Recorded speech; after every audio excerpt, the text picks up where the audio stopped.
നമുക്ക് കുറച്ച് ചീലാവ് മീൻ ഇട്ടിട്ടുണ്ട്. ഞങ്ങളിവിടെ ട്രിവാൻഡ്രത്ത് ഇതിന് ചീലാവ് എന്നാണ് പറയുന്നത്. നമുക്കിതിനെ ഇന്ന് കറി വയ്ക്കാം. അപ്പോൾ ഇതിനെ നന്നായിട്ടൊന്ന് വൃത്തിയാക്കി എടുത്തിട്ട് വരാം. നമുക്ക് മീനിലോട്ട് ചേർക്കാൻ വരുന്നുള്ള സാധനങ്ങൾക്കാണ് മുളക് പൊടി, മഞ്ഞൾപ്പൊടി, ഉലുവ, കറിവേപ്പിലയും നമ്മൾ മുരിങ്ങയ്ക്ക് അരിഞ്ഞ് വെച്ചിട്ടുണ്ട്, തേങ്ങ ഒരു ബൗള്, പുളി, മല്ലിപ്പൊടി, പിന്നെ എണ്ണയാണ്. അപ്പോൾ നമുക്കൊന്ന് ഇതിൻ്റെ കൂട്ട് കാണാം. ഇതിൻ്റെ കൂട്ട് തേങ്ങ 1 കപ്പ്, മല്ലിപ്പൊടി 2 ടീസ്പൂണോളം ഇട്ടിട്ടുണ്ട്, മഞ്ഞൾപ്പൊടി 1/2 ടീസ്പൂൺ, ഉലുവ 1 ടീസ്പൂൺ, മുളക് പൊടി അത് എരിവനുസരിച്ച് ഞാൻ 2 ടീസ്പൂൺ ഇട്ടിട്ടുണ്ട്. അത് എരിവനുസരിച്ചാണ്. ഇനി പുളി. ഇനി നമുക്കിത് നന്നായിട്ട് ഒന്ന് അരച്ചിട്ട് വരാം. നമ്മൾ മീൻ നന്നായിട്ട് വൃത്തിയാക്കി വെച്ചിട്ടുണ്ട്, നല്ലതുപോലെ വൃത്തിയാക്കി വെച്ചിട്ടുണ്ട്. ഇതിലോട്ട് നമ്മൾ മുരിങ്ങയ്ക്കയും കറിവേപ്പിലയും ഇട്ട് കൊടുത്തു. ഇനി നമുക്ക് അരച്ച് വെച്ചിരിക്കുന്ന കൂട്ട് അത് ഇതിലോട്ട്, പച്ചമുളക് വേണമെന്നുള്ളവർക്ക് ഉപയോഗിക്കാം, ഓപ്ഷനാണ്.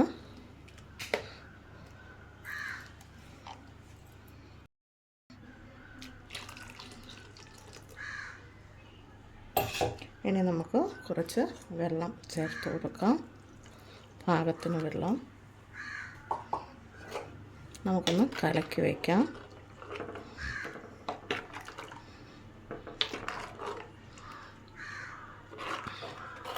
വളരെ ടേസ്റ്റുള്ള മീനാണ്. ഞങ്ങളുടെ നാട്ടിൽ ഇതിനെ ചീലാവ് എന്നാണ് പറയുന്നത്. നിങ്ങളുടെ നാട്ടിൽ എന്താണ് പറയുന്നതെന്ന് അറിയില്ല. അതാണ് ഞാൻ മീൻ ആദ്യമേ കാണിച്ചു തന്നത്. നന്നായിട്ടൊന്ന് കലക്കിയിട്ടുണ്ട്. ഇനി നമുക്കൊന്ന് കുറച്ച് ഉപ്പിട്ട് കൊടുക്കാം. ഉപ്പ് ചേർത്തിട്ടുണ്ട്.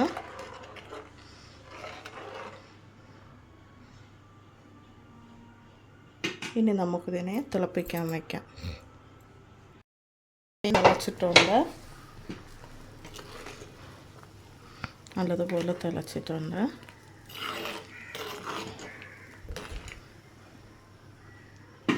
ഇനി അതിലോട്ട് നമ്മൾ കുറച്ച് വെളിച്ചെണ്ണ ഒഴിച്ചു കൊടുക്കണം.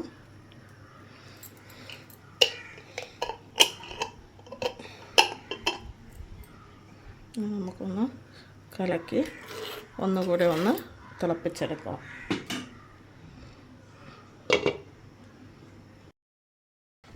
മീൻ നന്നായിട്ട് വെന്തിട്ടുണ്ട്. അപ്പോൾ എല്ലാവരും ഇതുപോലെ ഒന്ന് ചെയ്ത് നോക്കണം. എല്ലാവരും സബ്സ്ക്രൈബ് ചെയ്യണം, ഷെയർ ചെയ്യണം, കമൻറ്റ് ചെയ്യണം, ലൈക്ക് ചെയ്യണം, എന്നെ ഒന്ന് സപ്പോർട്ട് ചെയ്യണം. അപ്പോൾ അടുത്ത വീഡിയോമേ നാളെ കാണാം.